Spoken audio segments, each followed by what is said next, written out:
আমার বস ধর্ম মানেন না। আপনার বস জানতেন না, আপনি জানতেন না, আমিও জানতাম না, কিন্তু আমি বিশ্বাস করতাম। আমি ডক্টর জাকির নায়েককে একটি প্রশ্ন করতে চাই। আমার বস ধর্ম মানেন না, কিন্তু তিনি কিছু প্রশ্নগুলো আমাকে করেছেন। তিনি বলেছেন যদি এই প্রশ্নের উত্তর পান তবে হয়তো ইসলাম গ্রহণ করবেন। আমি উত্তর দিতে পারিনি। তাই ডাক্তার, দয়া করে প্রশ্নটি শুনুন। আমার বস বলেছেন কেন কোরআনে কৃত্রিম বুদ্ধিমত্তা, এআই এবং কম্পিউটার প্রযুক্তি সম্পর্কে কিছু বলা হয়নি। কারণ এখন এআই খুব বিপজ্জনক হয়ে গেছে। এটি অনেক কিছু করতে পারে, যে কোনো কিছু সিদ্ধান্তও নিতে পারে। আমার বস এ ব্যাপারে খুব কৌতূহলী। ধন্যবাদ। আপনার বসকে বলুন কোরআন কোনো সায়েন্সের বই নয়, SCIENCE। যদি কোরআন সায়েন্সের বই হতো তবে এটি বিশালাকারের হতো। এই যে ভবনটি দেখছেন, এর ভেতরে যত বই রাখা সম্ভব সব বই মিলেও এর সমান হতো না। যদি কোরআন বিজ্ঞানের বই হতো আর এতে সব বৈজ্ঞানিক তথ্য উল্লেখ করা থাকতো, তাহলে কোরআন এতটা বিশাল হয়ে যেত যে আপনি কোনোদিনও তা পড়ে শেষ করতে পারতেন না। আপনি কি বুঝতে পারছেন? হ্যাঁ ডক্টর। কোরআন কোনো সায়েন্সের বই নয়। সায়েন্স, আপনি যদি জিজ্ঞাসা করেন কোরআনে কি লেখা আছে 2 আর 2 মিলে 4 হয়, না, কোরআন কোনো সায়েন্সের বই নয়, এটি নিদর্শনের বই, SIGNS। তাই আমাদের দেখতে হবে কোরআনে যা কিছু বলা হয়েছে তা যেন ভুল না হয়। যদি আপনি মনে করেন যে কোরআনের সব কিছুই উল্লেখ থাকা উচিত, তাহলে ভাবুন তো বিজ্ঞানে কত হাজার হাজার PhD আছে, doctor, engineer, heart specialist, brain specialist. এই সব কিছু যদি কোরআনে লেখা হতো আর আপনি তা পড়া শুরু করতেন, তাহলে আপনার পুরো জীবনেও তা শেষ করতে পারতেন না। ঠিক না বেঠিক? সুতরাং কোরআনে বিজ্ঞানের সব কিছু উল্লেখ নেই, দয়া করে ভুল বুঝবেন না। কিন্তু কোরআনে যা কিছু বলা হয়েছে তার কোনোটিই ভুল নয়।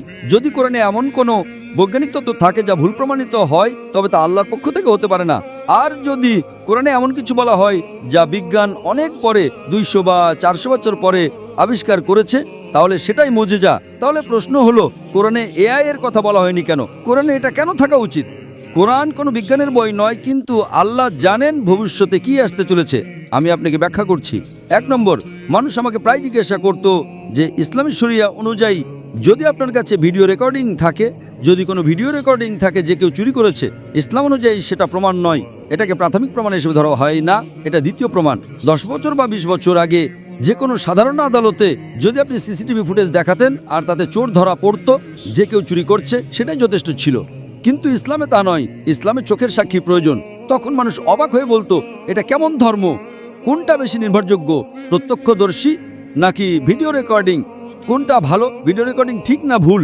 আপনার বসকে জিজ্ঞাসা করুন। সুতরাং 20 বছর আগে যদি আপনার কাছে ভিডিও রেকর্ডিং থাকতো তবে তা ইসলামের চেয়ে সুবিধাজনক না।